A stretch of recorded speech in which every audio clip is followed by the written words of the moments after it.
फैसलाबाद से खबर शामिल करते हैं। थाना लुंडियावाला के मौजू पिंडी ईसा के रेस्क्यू 11-22 जड़ावाला मुलाजिम अब्दुल नासर ने प्रेस क्लब में प्रेस कॉन्फ्रेंस करते हुए चीफ जस्टिस ऑफ पाकिस्तान से मुतालबा किया है कि वो सीपीओ को हदायत करें कि वो उनके जायज मुकदमा दर्ज करवाएं। उन्होंने बताया कि मुलजिम ग्रुप उसका मामू और उसके बेटे हैं।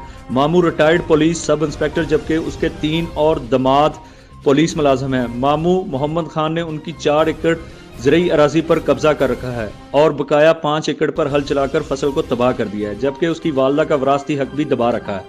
वालिद गुलाम सरवर ने कहा कि अगर 10 दिन में मुलजमों के खिलाफ कानूनी कार्रवाई ना की गई तो वो 23 जनवरी को जिला कौंसिल चौक और सीपीओ ऑफिस के सामने एहतजाजी मुजाहरा करेंगे।